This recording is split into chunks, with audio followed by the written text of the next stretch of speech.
The Art of Controversy by Arthur Schopenhauer. On the comparative place of interest and beauty in works of art. In the productions of poetic genius, especially of the epic and dramatic kind, there is, apart from beauty, another quality which is attractive, I mean interest. The beauty of a work of art consists in the fact that it holds up a clear mirror to certain ideas inherent in the world in general. The beauty of a work of poetic art, in particular, is that it renders the ideas inherent in mankind, and thereby leads it to a knowledge of these ideas.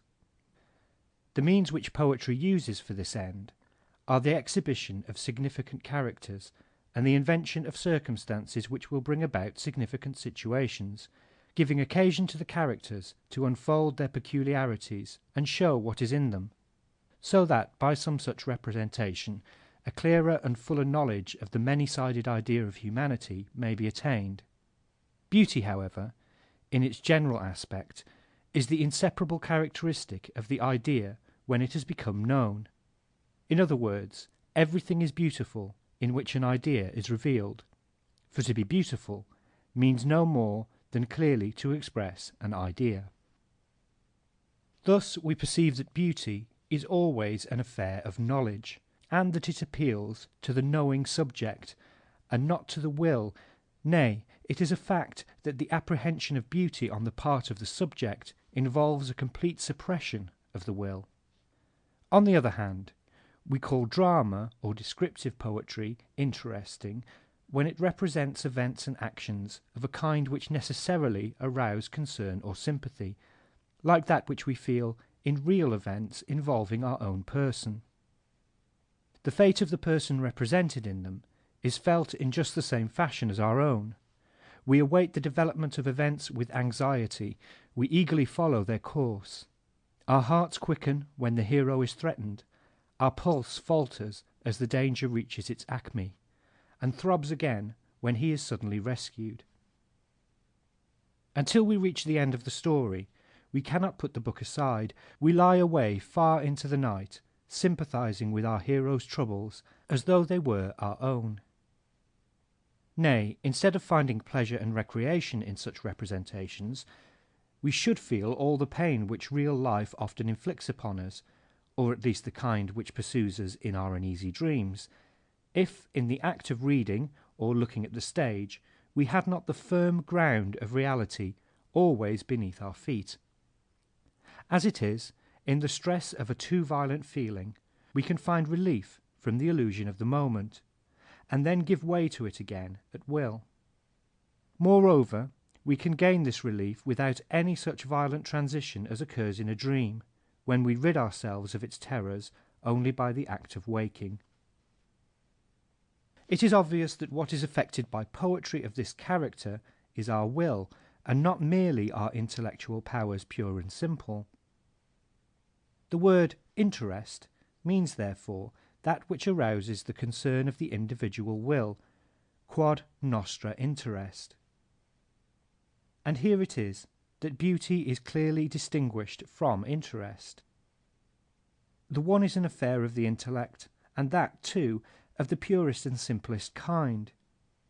The other works upon the will.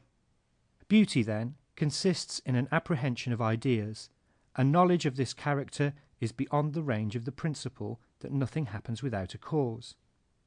Interest, on the other hand, has its origin nowhere but in the course of events, that is to say, in the complexities which are possible only through the action of this principle in its different forms. We have now obtained a clear conception of the essential difference between the beauty and the interest of a work of art. We have recognized that beauty is the true end of every art, and therefore also of the poetic art. It now remains to raise the question whether the interest of a work of art is a second end, or a means to the exhibition of its beauty, or whether the interest of it is produced by its beauty as an essential concomitant, and comes of itself as soon as it is beautiful, or whether interest is at any rate compatible with the main end of art, or finally, whether it is a hindrance to it. In the first place, it is to be observed that the interest of a work of art is confined to works of poetic art. It does not exist in the case of fine art, or of music or architecture. Nay, with these forms of art it is not even conceivable, unless indeed the interest be of an entirely personal character, and confined to one or two spectators, as, for example, when a picture is a portrait of someone whom we love or hate, the building my house or my prison, the music my wedding dance, or the tune to which I marched to the war. Interest of this kind is clearly quite foreign to the essence and purpose of art. It disturbs our judgment in so far as it makes the purely artistic attitude impossible. It may be, indeed, that to a smaller extent this is true of all interest. Now, since the interest of a work of art lies in the fact that we have the same kind of sympathy with a poetic representation as with reality, it is obvious that the representation must deceive us for the moment, and this it can do only by its truth. But truth is an element in perfect art. A picture, a poem, should be as true as nature itself, but at the same time it should lay stress on whatever forms the unique character of its subject, by drawing out all its essential manifestations, and by rejecting everything that is unessential and accidental. The picture or the poem will thus emphasize its idea, and give us that ideal truth which is superior to nature. Truth, then, forms the point that is common to both interest and beauty in a work of art, as it is truth which produces the illusion. The fact that the truth of which I speak is ideal truth might indeed be detrimental to the illusion, since it is just here that we have the general difference between poetry and reality, art and nature. But since it is possible for reality to coincide with the ideal, it is not actually necessary that this difference should destroy the illusion. In the case of fine arts, there is, in the range of the means which art adopts, a certain limit, and beyond it illusion is impossible. Sculpture, that is to say, gives us mere colourless form. Its figures are without eyes and without movement, and painting provides us with no more than a single view, enclosed within strict limits, which separate the picture from the adjacent reality. Here, then, there is no room for illusion, and consequently none for that interest or sympathy which resembles the interest we have in reality. The will is at once excluded, and the object alone is presented to us in a manner that frees it from any personal concern. It is a highly remarkable fact that a spurious kind of fine art oversteps these limits, produces an illusion of reality, and arouses our interest, but at the same time it destroys the effect which fine art produces, and serves as nothing but a mere means of exhibiting the beautiful, that is, communicating a knowledge of the ideas which it embodies. I refer to waxwork. Here, we might say, is the dividing line which separates it from the province of fine art. When waxwork is properly executed, it produces a perfect illusion, but for that very reason we approach a wax figure as we approach a real man, who, as such, is for the moment an object presented to our will, that is to say, he is an object of interest, he arouses the will, and consequently stills the intellect. We come up to a wax figure with the same reserve and caution as a real man would inspire in us. Our will is excited, it waits to see whether he is going to be friendly to us, or the reverse, fly from us or attack us. In a word, it expects some action of him. But as the figure, nevertheless, shows no sign of life, it produces the impression which is so very disagreeable, namely of a corpse. This is a case where the interest is of the most complete kind, and yet where there is no work of art at all. In other words, interest is not in itself a real end of art. The same truth is illustrated by the fact that even in poetry it is only the dramatic and descriptive kind to which interest attaches. For if interest were, with beauty, the aim of art, poetry of the lyrical kind would for that very reason not take half so great a position as the other two. In the second place, if interest were a means in the production of beauty, every interesting work would also be beautiful. That, however, is by no means the case. A drama or a novel may often attract us by its interest, and yet be so utterly deficient in any kind of beauty that we are afterwards ashamed of having wasted our time on it. This applies to many a drama which gives no true picture of the real life of man, which contains characters very superficially drawn, or so distorted as to be actually monstrosities, such as are not to be found in nature. But the course of events and the play of the action are so intricate, and we feel so much for the hero in the situation in which he is placed, that we are not content until we see the knot untangled and the hero rescued. The action is so cleverly governed and guided in its course that we remain in a state of constant curiosity as to what is going to happen, and we are utterly unable to form a guess, so that between eagerness and surprise our interest is kept active, and as we are pleasantly entertained we do not notice the lapse of time. Most of Kotzebue's plays are of this character, for the mob is the right thing. It looks for amusement, something to pass the time, not for intellectual perception. Beauty is an affair of such perception, hence sensibility to beauty varies as much as the intellectual faculties themselves. For the inner truth of a representation and its correspondence with the real nature of humanity, the mob has no sense at all. What is flat and superficial it can grasp, but the depths of human nature are opened to it in vain. It is also to be observed that dramatic representations which depend for their value on their interest lose by repetition, because they are no longer able to arouse curiosity as to their course, since it is already known.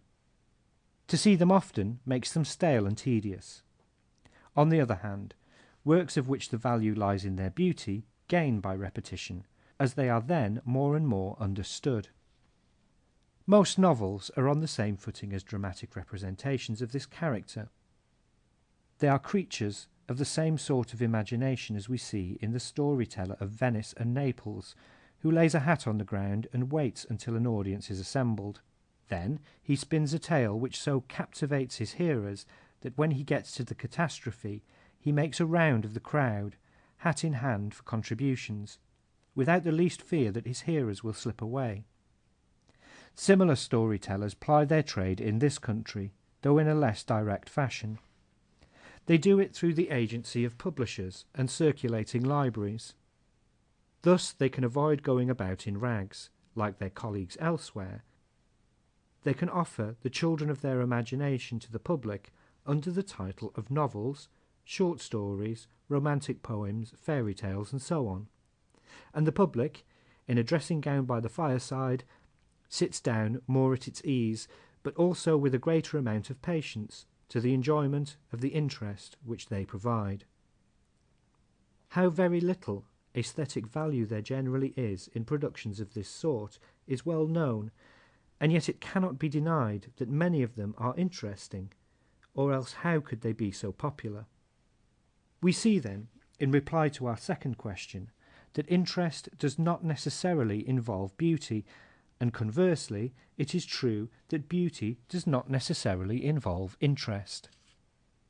Significant characters may be represented that open up the depths of human nature, and it may be all expressed in actions and sufferings of an exceptional kind, so that the real nature of humanity and the world may stand forth in the picture in the clearest and most forcible lines. And yet no high degree of interest may be excited in the course of events by the continued progress of the action, or by the complexity and unexpected solution of the plot. The immortal masterpieces of Shakespeare contain little that excites interest. The action does not go forward in one straight line, but falters, as in Hamlet, all through the play. Or else it spreads out in breadth, as in The Merchant of Venice, whereas length is the proper dimension of interest. Or the scenes hang loosely together, as in Henry IV. Thus it is that Shakespeare's dramas produce no appreciable effect on the mob. The dramatic requirements stated by Aristotle, and more particularly the utility of action, have in view the interest of the piece rather than its artistic beauty. It may be said generally that these requirements are drawn up in accordance with the principle of sufficient reason to which I have referred above. We know, however, that the idea, and consequently the beauty, of a work of art exist only for the perceptive intelligence which has freed itself from the domination of that principle. It is just here that we find the distinction between interest and beauty, as it is obvious that interest is part and parcel of the mental attitude which is governed by the principle, whereas beauty is always beyond its range. The best and most striking refutation of the Aristotelian unities is Manzoni's. It may be found in the preface to his dramas. What is true of Shakespeare's dramatic works is also true of Goethe's. Even Egmont makes little effect on the public, because it contains scarcely any complication or development. And if Egmont fails, what are we to say of Tasso or Iphigenia? That the Greek tragedians did not look to interest as a means of working upon the public is clear from the fact that the material of their masterpieces was almost always known to everyone. They selected events which had often been treated dramatically before. This shows us how sensitive was the Greek public to the beautiful, as it did not require the interest of unexpected events and new stories to season its enjoyment. Neither does the quality of interest often attach to masterpieces of descriptive poetry. Father Homer lays the world and humanity before us in its true nature, but he takes no trouble to attract our sympathy by a complexity of circumstance, or to surprise us by unexpected entanglements. His pace is lingering. He stops at every scene. He puts one picture after another tranquilly before us, elaborating it with care. We experience no passionate emotion in reading him. Our demeanour is one of pure perceptive intelligence. He does not arouse our will, but sings it to rest. And it costs us no effort to break off in our reading, for we are not in condition of eager curiosity. This is all still more true of Dante, whose work is not in the proper sense of the word an epic, but a descriptive poem. The same thing may be said of the four immortal romances, Don Quixote, Tristram Shandy, La Nouvelle Heloise, and Wilhelm Meister. To arouse our interest is by no means the chief aim of these works. In Tristram Shandy, the hero, even at the end of the book, is only 8 years of age. On the other hand, we must not venture to assert that the quality of interest is not to be found in the masterpieces of literature. We have it in Schiller's dramas in an appreciable degree, and consequently they are popular. Also in the Oedipus Rex of Sophocles. Amongst masterpieces of description we find it in Ariosto's Orlando Furioso. Nay, an example of a high degree of interest, bound up with the beautiful, is afforded in an excellent novel by Walter Scott, The Heart of Midlothian. This is the most interesting work of fiction that I know, where all the effects due to interest, as I have given them generally in the preceding remarks, may be most clearly observed. At the same time, it is a very beautiful romance throughout. It shows the most varied picture of life, drawn with striking truth, and it exhibits highly different characters with great justice and fidelity. Interest, then, is certainly compatible with beauty. That was our third question. Nevertheless, a comparatively small admixture of the element of interest may well be found to be most advantageous as far as beauty is concerned, for beauty is and remains the end of art. Beauty is in twofold opposition with interest. Firstly, because it lies in the perception of the idea, and such perception takes its object entirely out of the range of the forms enunciated by the principle of sufficient reason. Whereas interest has its sphere mainly in circumstance, and it is out of this principle that the complexity of circumstance arises. Secondly, interest works by exciting the will, whereas beauty exists only for the pure perceptive intelligence, which has no will. However, with dramatic and descriptive literature, an admixture of interest is necessary, just as a volatile and gaseous substance requires a material basis if it is to be preserved and transferred.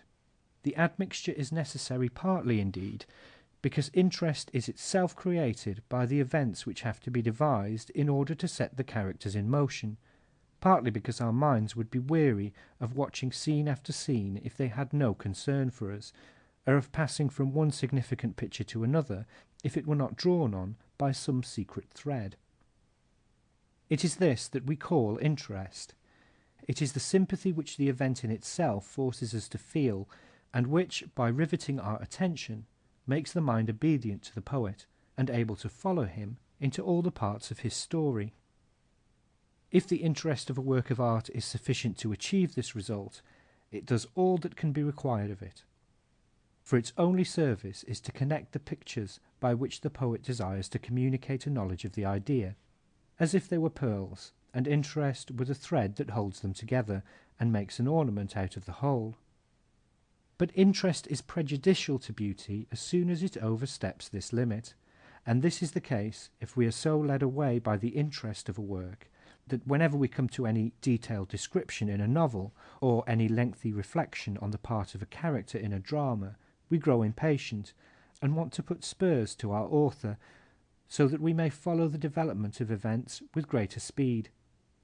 Epic and dramatic writings, where beauty and interest are both present in a high degree, may be compared to the working of a watch, where interest is the spring which keeps the wheels in motion. If it worked unhindered, the watch would run down in a few minutes. Beauty, holding us in the spell of description and reflection, is like the barrel which checks its movement.